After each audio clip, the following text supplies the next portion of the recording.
Wasting money on cures.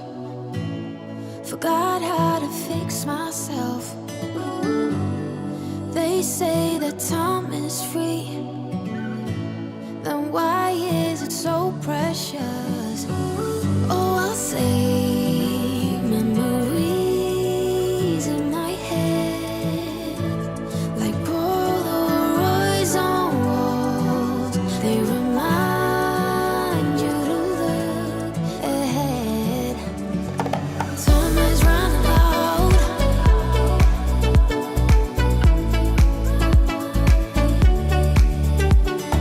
Time is running out.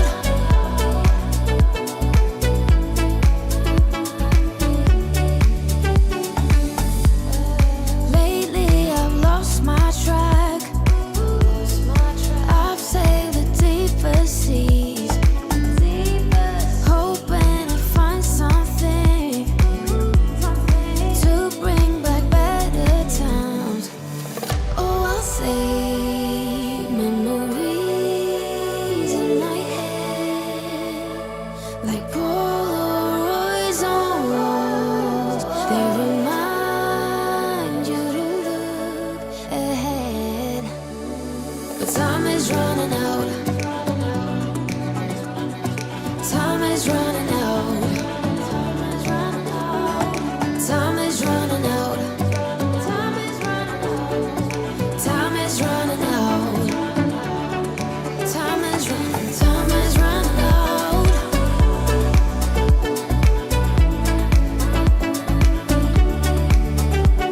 But time is running out.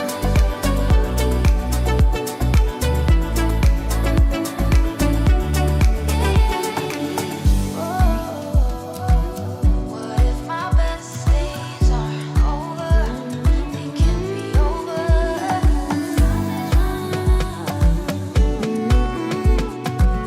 They can't be over now. Time is running out. What if my best days are over? They can't be over now. Time is running out.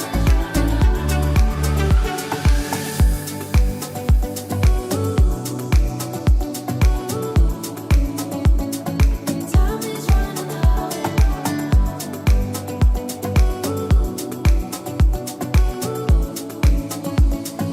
Time is running out.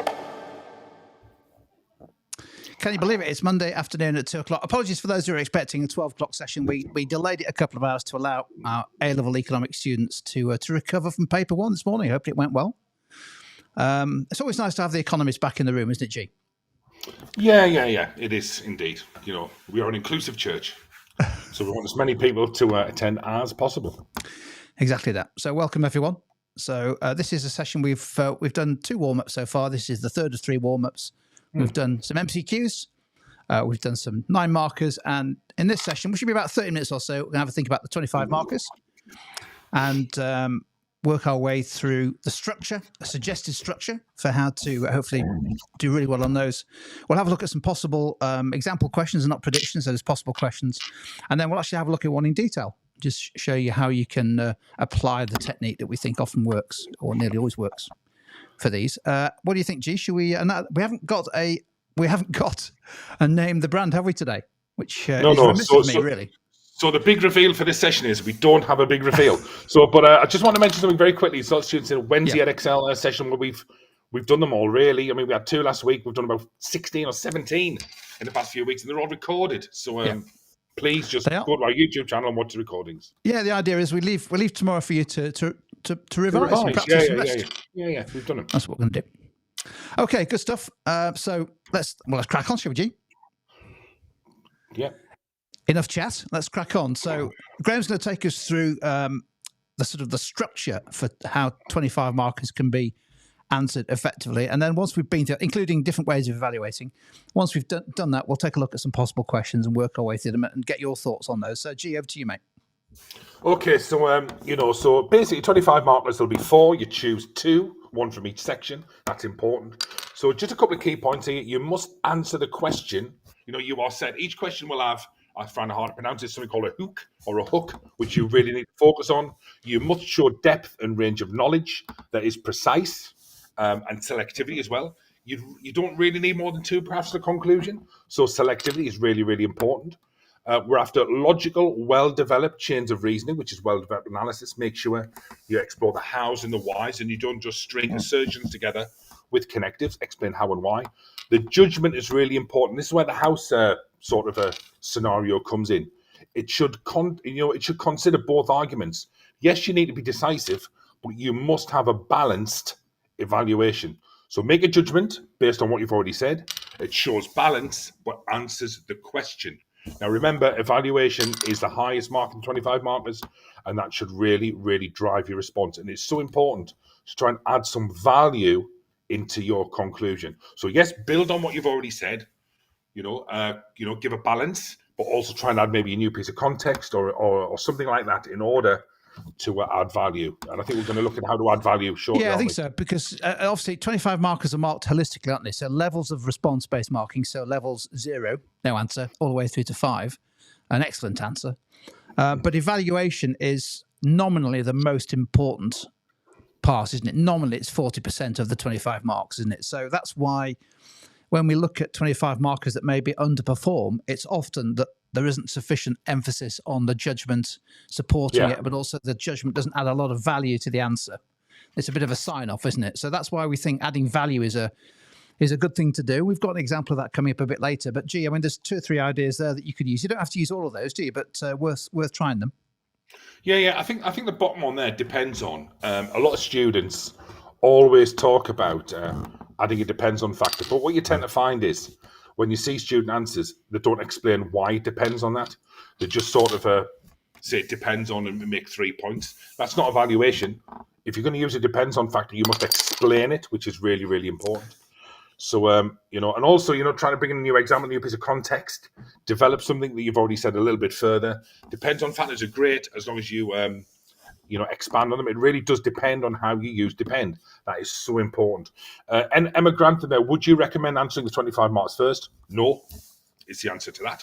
That's why they're last, because it should be done last. The reason is, you start with the MCQs, and it gets you into sort of, it just gets you into writing. And paper 1, Jim, is really the most important paper. If you can get 80% in the MCQs and then get all the marks in the calc questions, then really you can get like sort of 6 out of 9 and maybe even 12 or 13 on the essays and get an A grade. So you need on that paper.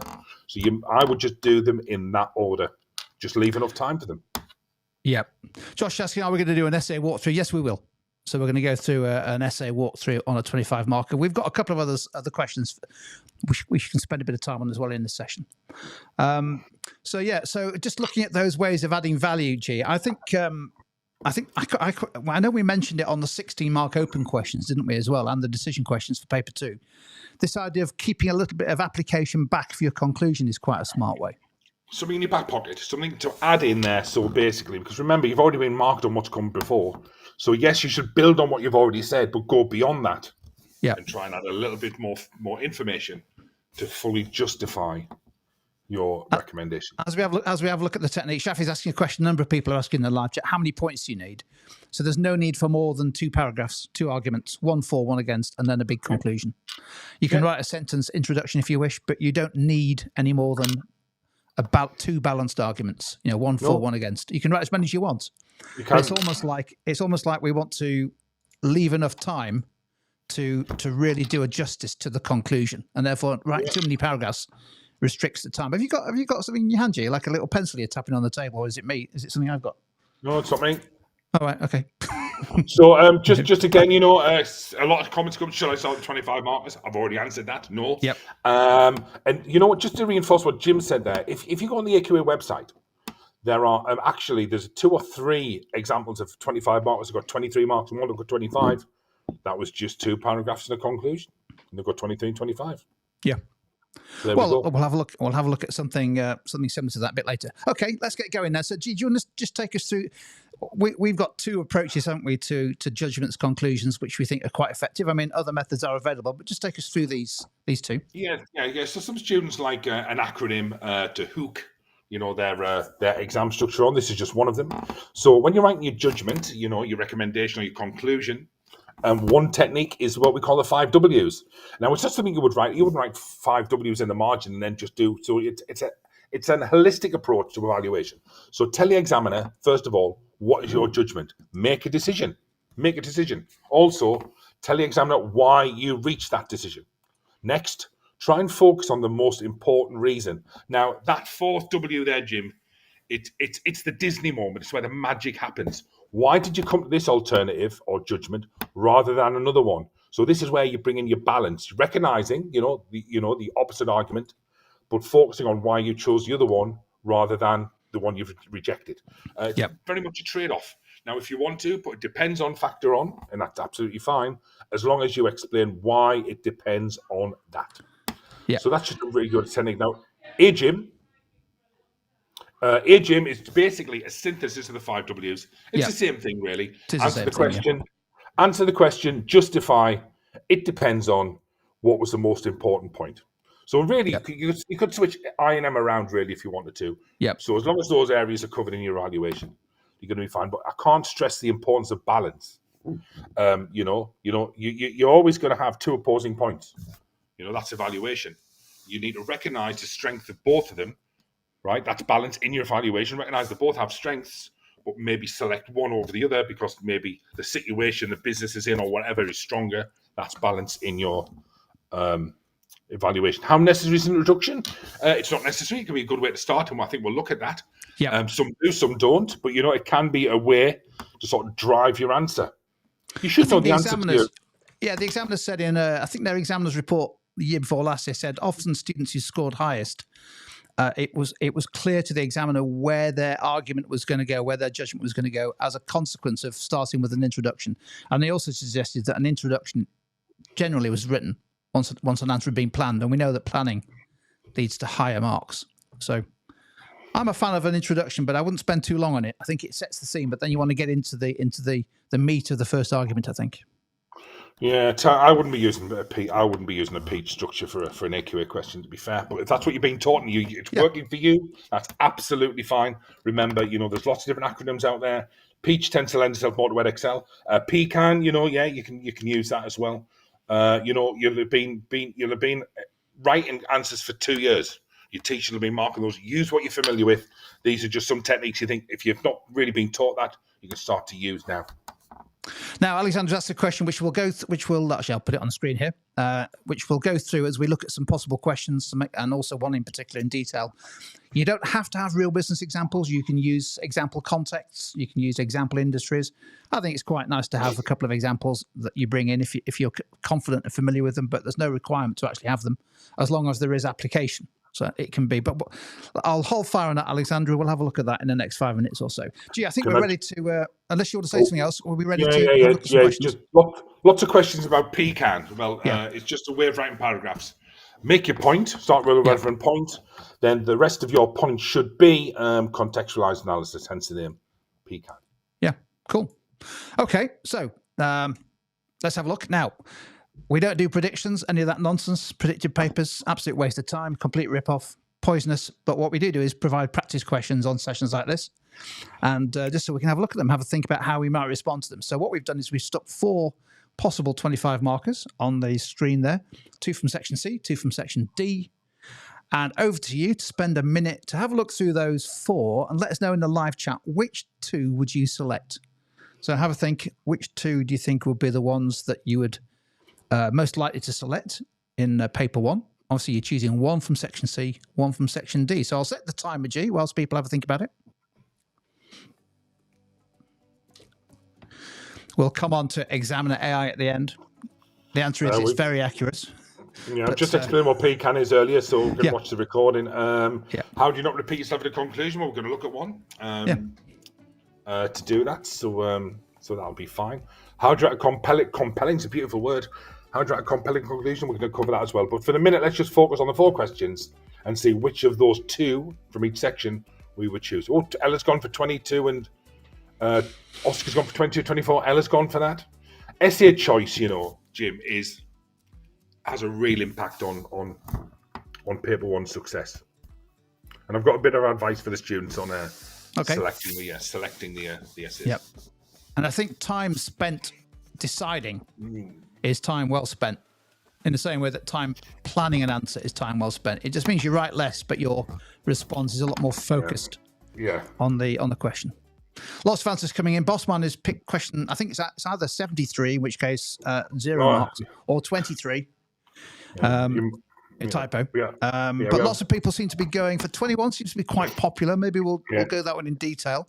Alexandra, Jim, Millie, and Ellie have all picked 21, and seems to be, do you think maybe 23 slightly more popular than 24? Probably maybe an even split. What do you think, Jim? It's interesting because when I looked at these this morning, I went for 21 and 23. That's sort of you should do that. No one's going to tell you how to feel. Just a quick bit of advice here. I would always, when you get to section C and section D, you turn the page and there's section C. Right, have a look, choose one essay from section C. Then I think you must then choose an essay from section D before you start writing section C. Because often students maybe spend a little bit too much time on the section C essay. Maybe I only have 10 minutes left. They turn over. They're not prepared. They just do, which one should I do? So they choose that one and they choose a one that they're maybe not as strong at answering. Choose both before you start to write the first. And I think that's a great piece of advice. It is. So I think what we'll do is we'll look at number 21 in detail, because I think that's the most popular. So looking at the live chat. Definitely. So we'll come back to that and do maybe 10 minutes on that and have a look at the worked answer to that. And we'll mark it as well. But can we just spend maybe a minute on each of the other three? So 22, I read that as being, I think the context there is quite important. And it manages a fast-growing business should focus on cash flow.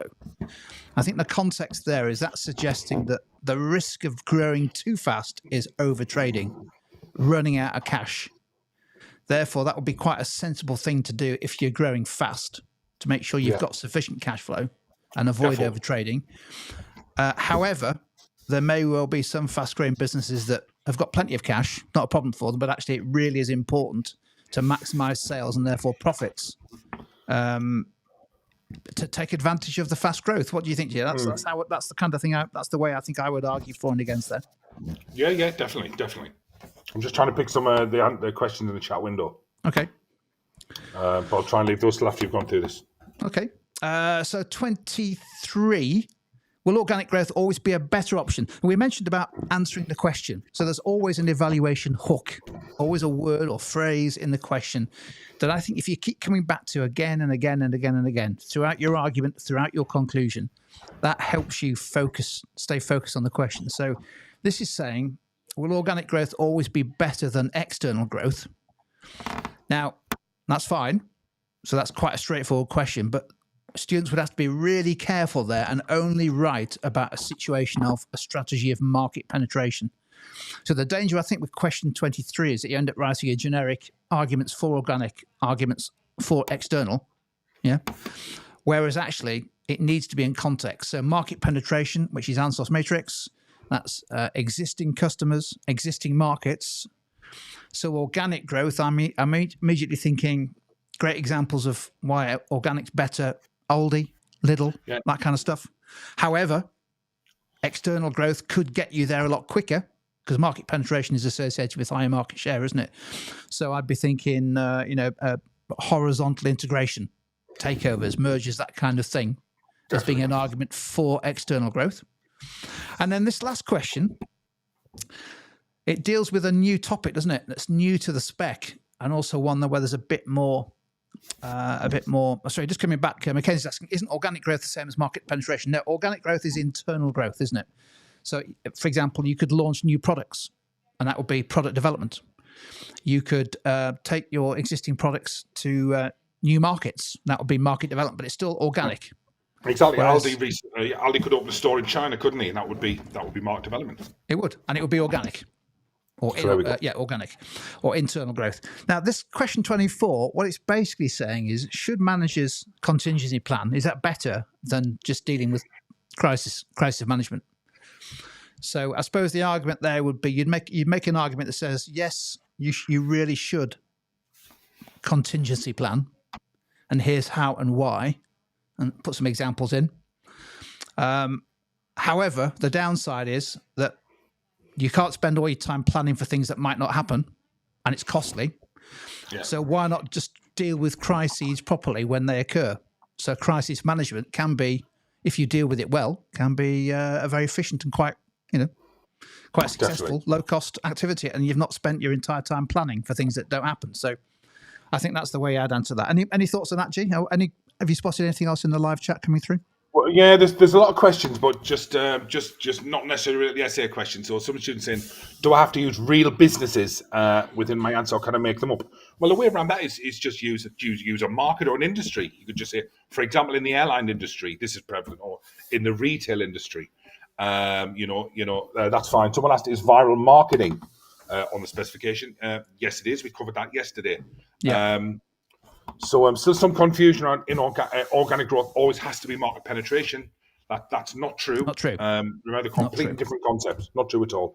So I'll try and pick up as many. Let's just deal with that now, because I think that's quite important. If that question came up on Wednesday, we don't want that misconception to take hold. So there's essentially two types of growth: organic, internal, and inorganic or external. So external, it's takeovers, mergers, ventures, that kind of stuff.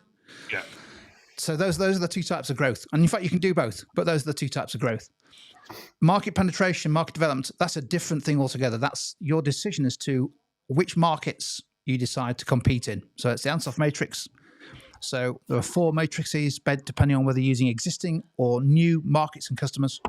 So for example, market penetration is all about market share, existing customers, existing products. But you can achieve market penetration through takeovers by buying a very close competitor. That's exactly what happens all the time. So you've just got to keep Ansoff's matrix separate from organic versus external. Organic and external are ways you can grow. Ansoff's matrix are methods of positioning yourself in a market. Yeah. So really important that we know that.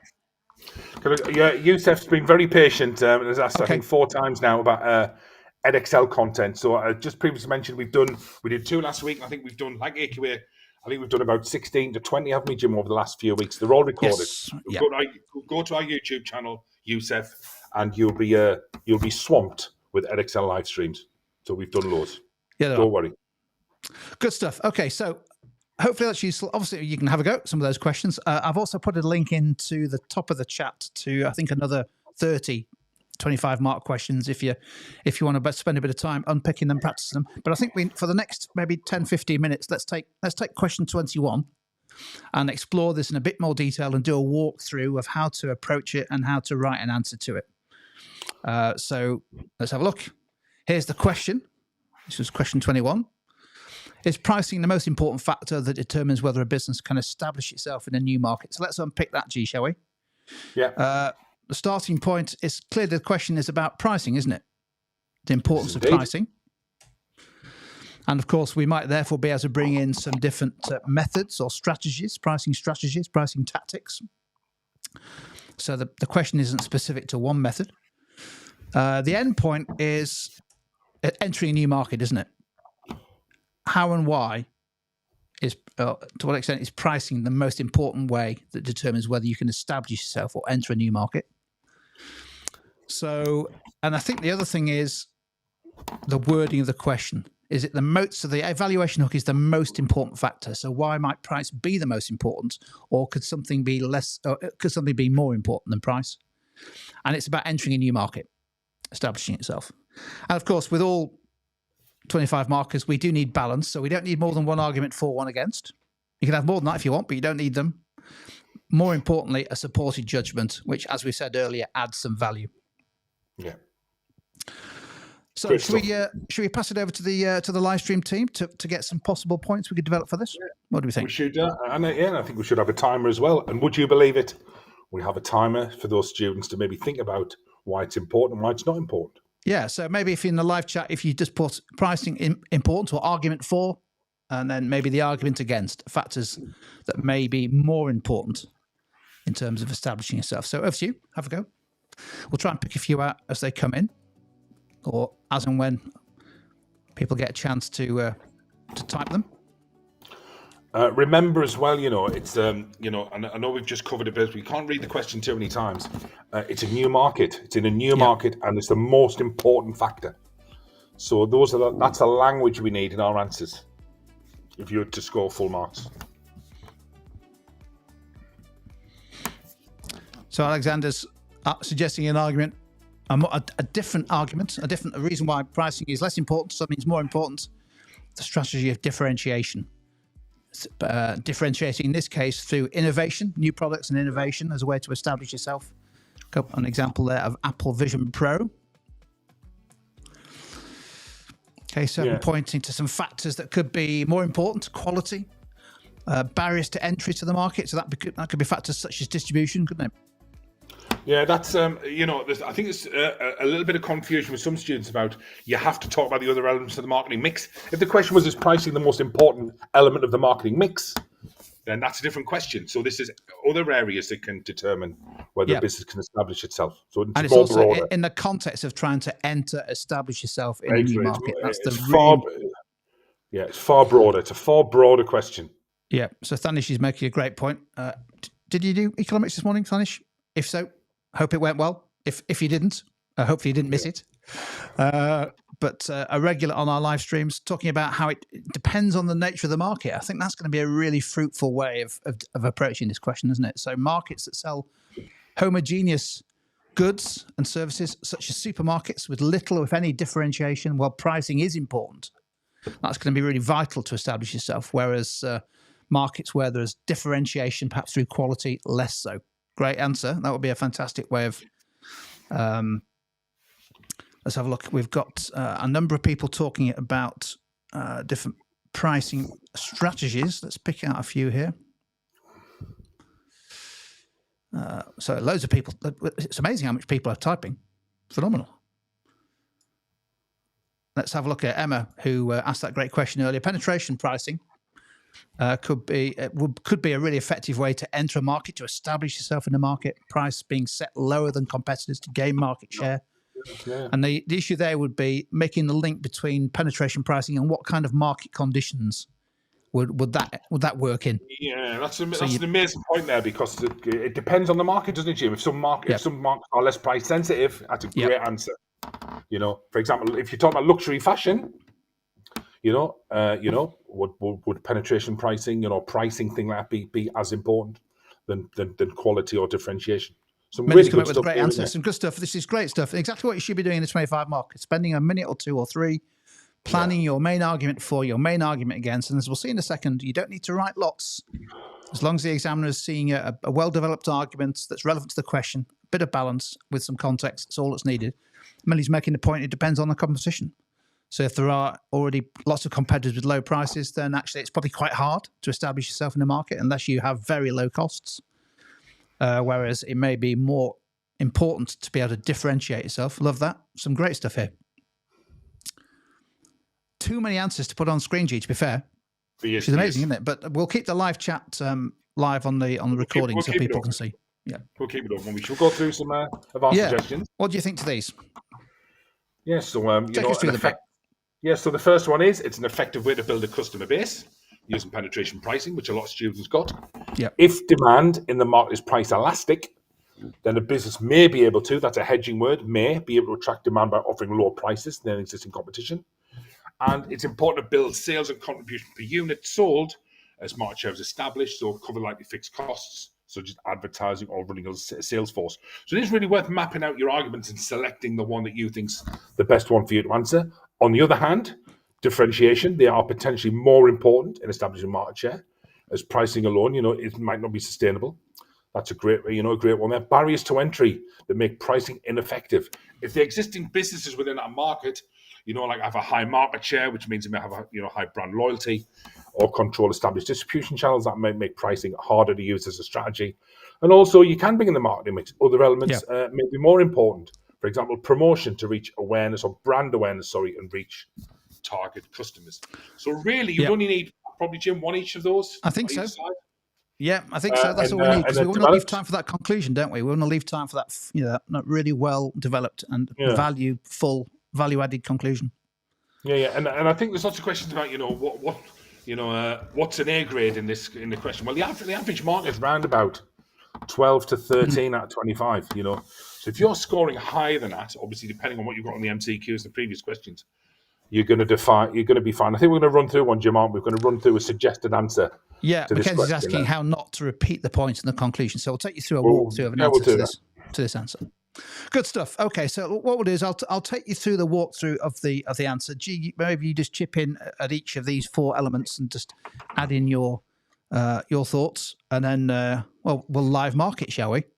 That's a bit of a hostage to fortune, but we'll see how we get on. So now we've talked about introductions on the 25 markers. You don't have to, but the examiners have said that a short introduction, a sentence or 2, no more than that, can help signpost to the examiner that you've planned your answer and that they know where your evaluation is going. And that's quite important because, as we said right at the start, evaluation should drive your response. So you should be constantly going back to the words of the question, the most important factor, establishing yourself in a new market, the importance of price, the importance of other factors.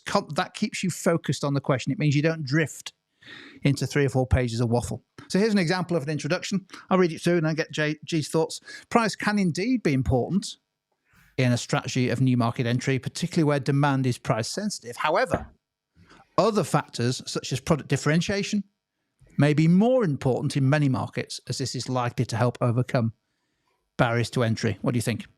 Yeah, I mean, it's short, it's concise, and it's focused on what the question's asking, and it tells the examiner, that's where your answer is leading.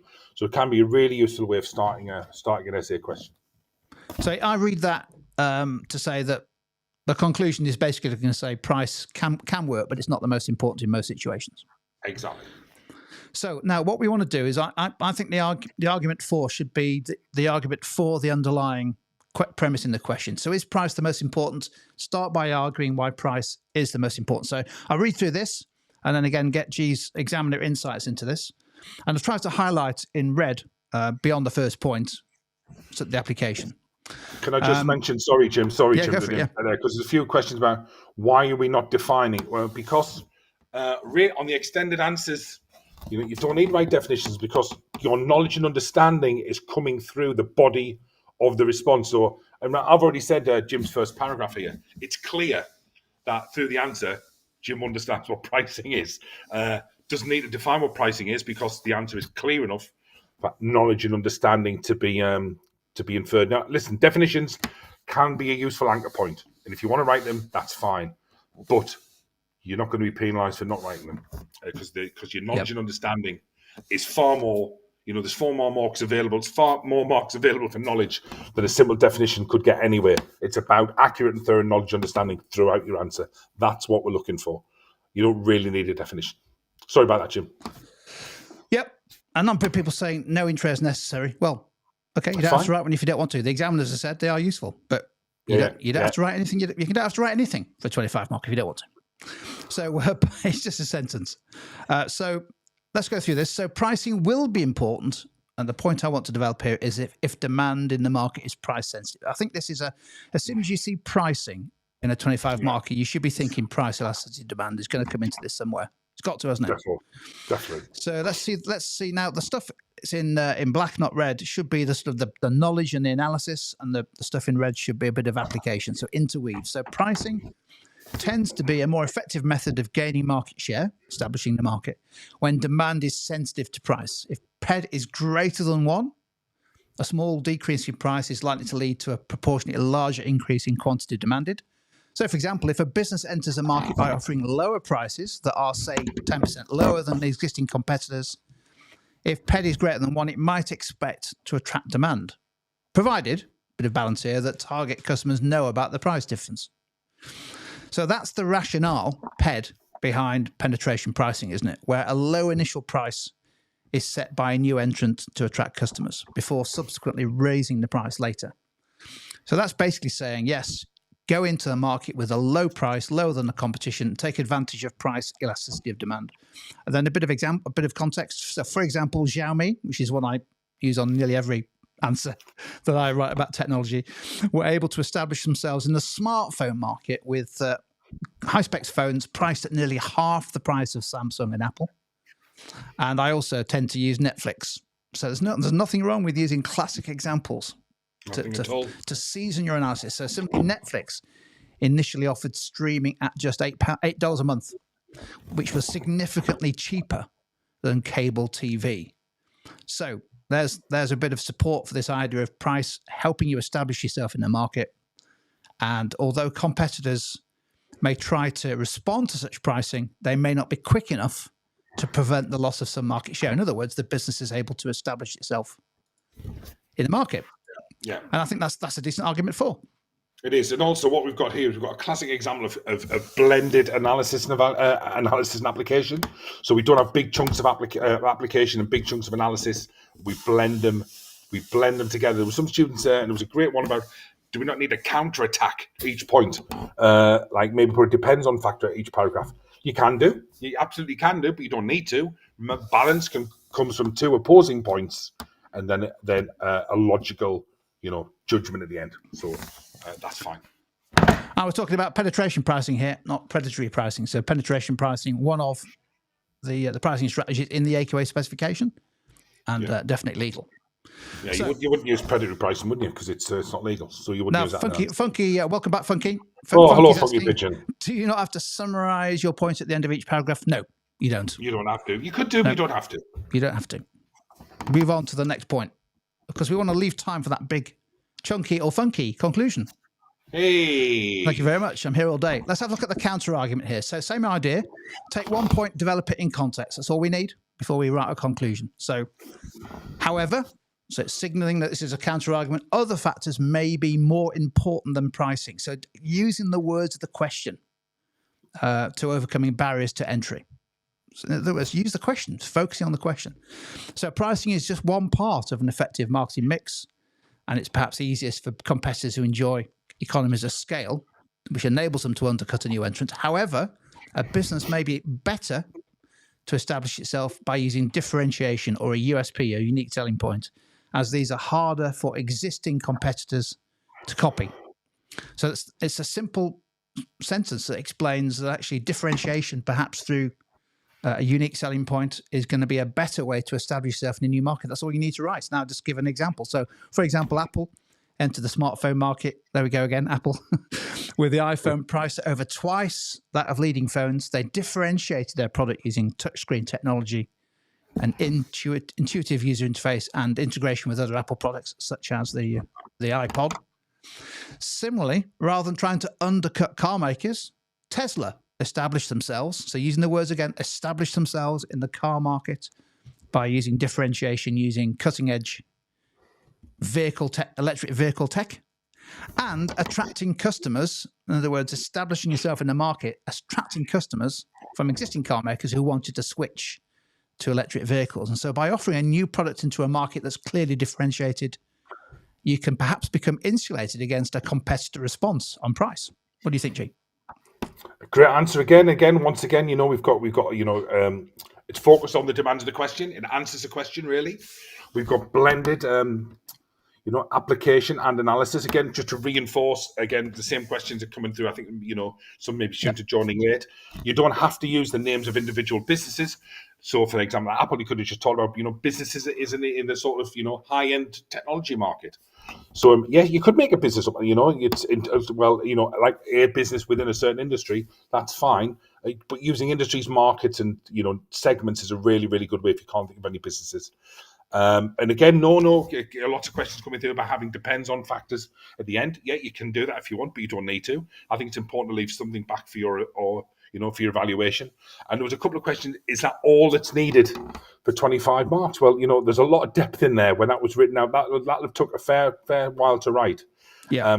My worry is if students who write more points than that will not get the depth of analysis we need to move into the top levels of the mark scheme. So it's not about right. It's far better to use 2 balanced paragraphs in depth than write 4 or 5 underdeveloped paragraphs, because we're really looking for your analysis and evaluation there.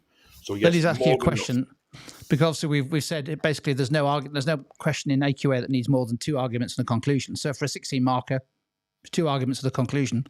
For a 25 marker, 2 arguments and a conclusion. So there's no difference. Perhaps the conclusion will be slightly longer for the 25 marker G, but basically it's the same structure.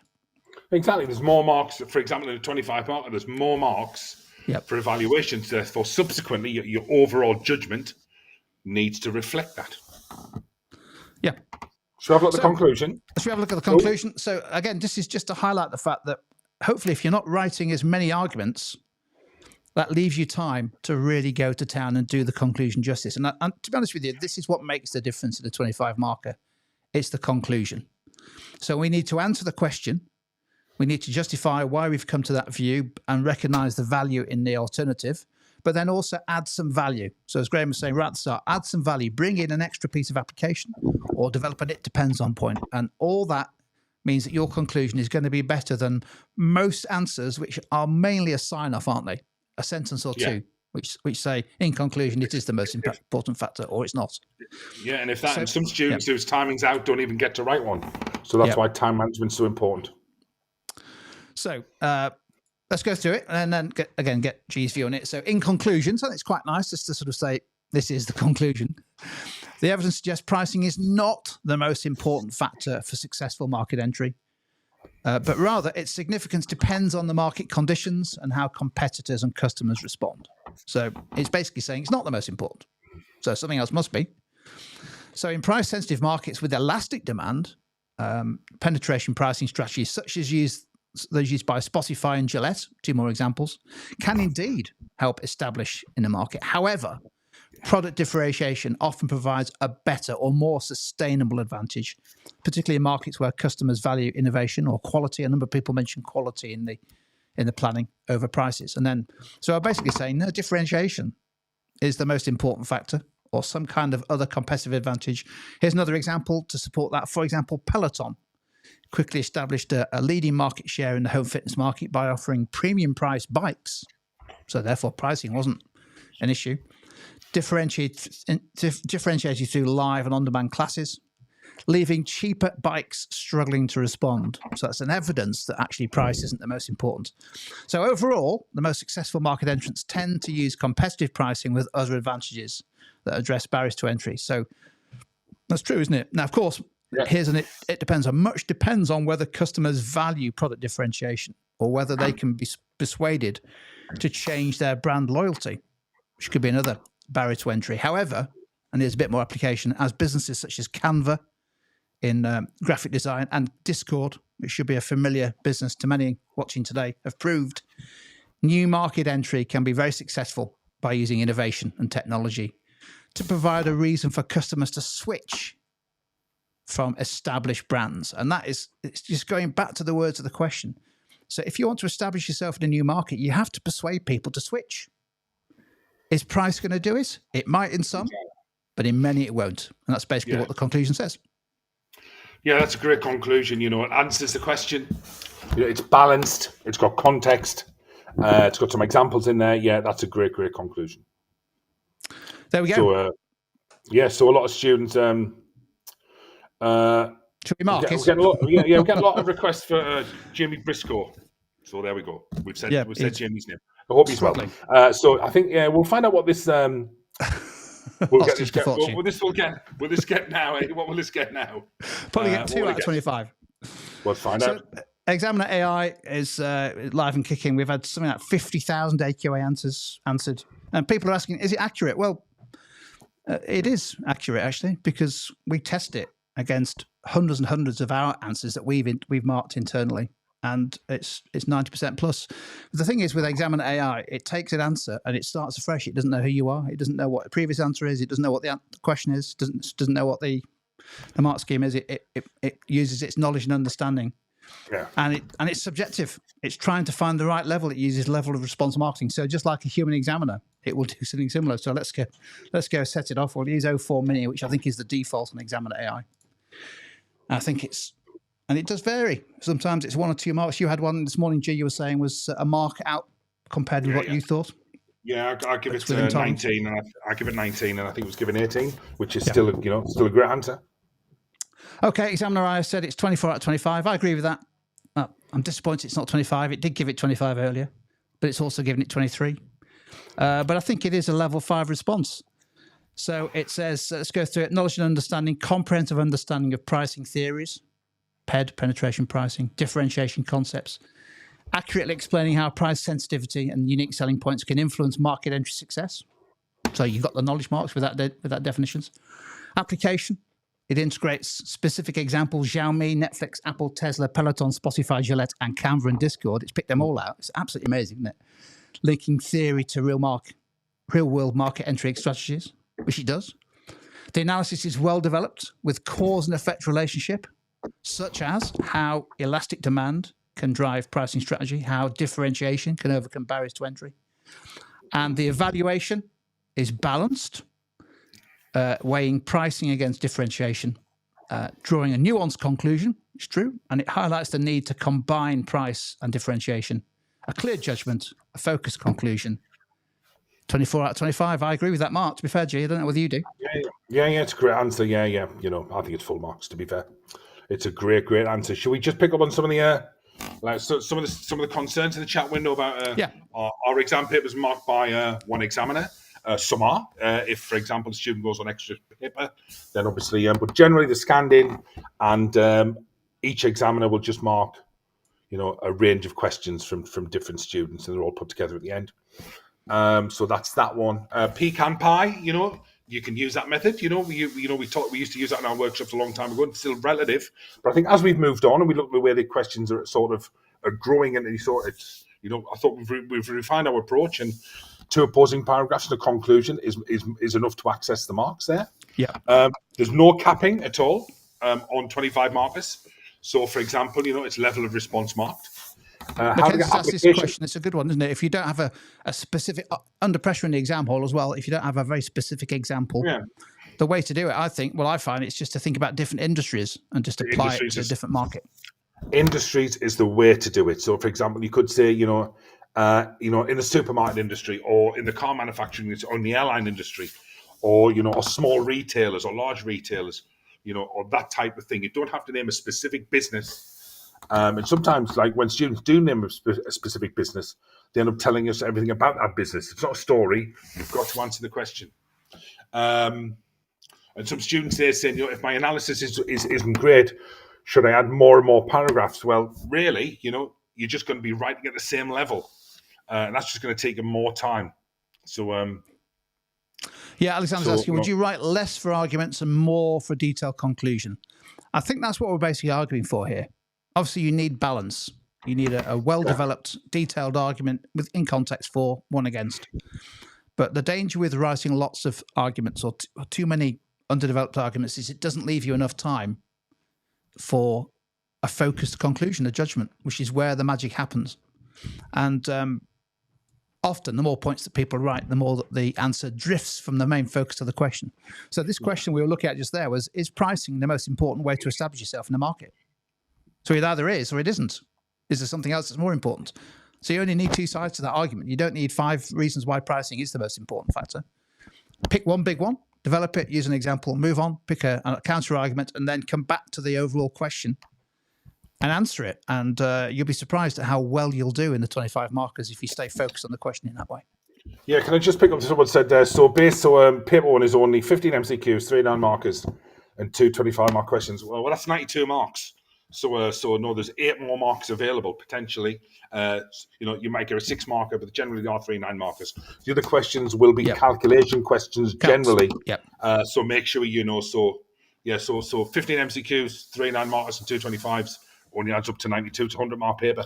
There will be some calculations on there. Aim for 15 out of 15 on the MCQs, at least 80%. Get all the marks for the calcs. Then really you can get 6 out of 9 and half marks on the essays, and you'll get an A grade on that paper. Paper 1 is fundamental to the rest of your putting marks in the bank for the other papers. You know, this question's come 3 times. There is no capping. It's level of response marked. So an examiner will read your answer, judge on the level, and then award it. There won't be a situation where they say you can only get this amount of marks. So no. Quick question from Alexandra about a topic that we covered night before. No, yesterday. It was yesterday. On the MCQs. So there are 3 methods of sampling that you need to be aware of now on the revised specification, examined for the first time this week. Random sampling, stratified sampling and quota sampling. The difference between stratified and quota is that both try to group the population into different stratas or groups or sections, but stratified then uses random sampling within that strata or group, whereas quota sampling is just about picking the right number, and it's not using random sampling. So stratified is a type of random sampling. Yeah. Except before you random sample, you split your population into stratas or groups. And therefore, stratified is a bit like, highly focused random sampling. Any more questions you're picking up here? Just as lots coming through? Yeah, I think so. So Zara, we've already answered that question. So some of them have been posted 3 or 4 times. We've answered that. So just hopefully, go back. We'll keep scrolling through. Emma saying, should your conclusion be the biggest paragraph? Well, actually, to be honest with you, I think it should be. It might not be, but it should be certainly as big, if not bigger, than the argument for and the argument against, because the conclusion should drive your response. You should be looking to add some value in it. And there's quite a lot to do in the conclusion, isn't it? Answer the question, justify it, recognize the alternative, add some value with some extra context, use and it depends on points. So there's quite a lot to do in the conclusion. So yes, I think it should be a pretty chunky paragraph, but whether it's the longest depends how long your other arguments are. Yeah, I think we've picked up on most of them now. A lot of repeat questions which we've already answered. Please, this is recorded. Go back over the recording. You know what? I'm going to add terminology and definitions. If you want to do that, that's absolutely fine. Yeah. You need to answer the question which you feel comfortable with, which is the most important paper. Well, they're all as equally as important. Every mark counts, doesn't it? Literally every mark counts. And when you get to see the total score, if you're a mark or 2 above your target grade, happiness. If it's a mark or 2 below, then you're into having a paper remarks possibly. But so Jack's asking, what should we do between now, today, and paper 1? Well, it depends on where you're at with your revision. But I would be right now in about 5 minutes' time. I would be grabbing hold of the specification again and reading through it and making sure there is nothing in there that I don't know, or if there is something I'm not familiar with. Now's the time to do it. So you give yourself 24, 48 hours to actually make sure that nothing that gets examined comes as a surprise to you. So I'd be looking at things like, do you know what viral marketing is, relationship marketing, crisis management, the new stuff on the spec, stratified sampling. Make sure you do know or have a good understanding of what it is. That way you can then do, which is perhaps the most important thing, which is just to practice unpicking questions and maybe practicing calcs. G, what do you think? Definitely, yeah. That's the way to print the spec off, or just get on your screen and have a look. I think this will be our last video before the exam. So they're all recorded. So please go back on our YouTube channel and have a look at. So I think most of the questions we've already answered. So I think it's just time to say, Wednesday, isn't it, Jim? It's Wednesday. Try and relax tomorrow. Go through the specification today. Like Jim said, it's so important that you understand everything on the specification, and we can't emphasize that enough. Everything on the specification could be examined. Just prepare for everything. Decision trees, yes, they make. If it's on the specification, Adra, it may come up. If it's on there, it may come up. We can't predict. There was some students there saying about, can we predict topics? No, we can't. The only prediction we will make is there will definitely be some questions based on the topics, on the specification. Don't be panicked. Don't be cooked. You'll be fine on the day. Too right. So all the best. We'll be thinking of you. Don't forget, the good news about preparing well for paper 1 is you don't need to revise really anything else again now for paper 2 and paper 3. Obviously, top it up. But anything that can come up in paper 1 can be examined in paper 2 and 3. So there's nothing new to revise once paper 1's out of the way. We'll be wishing you all a luck. Please keep to time. Work effectively. We've picked up some other advice, haven't we? So do watch on the live streams if you find those helpful. We've done some deep dives into things like investment appraisal, PED-IN-YED, which is Graham's favourite, calculation blasts. So I'll be practicing some calculations maybe. Have a look at those. And really, you can't do much more than you do. So just give it a good shot. It will be a fair paper, I'm sure of that. And we wish you all the best. We will be back to do a bit of paper 2 stuff, focusing in particular on how to use case studies and focusing on the 16 markers, which I know are an issue in paper 2. But for now, we're going to sign off. And, we'll just keep everything crossed, won't we, G? We will. Thanks for joining us. You know, we really appreciate support. Nearly 600 a day. Good luck on Wednesday. Yeah, Thanks all the from best. all of us. Cheers.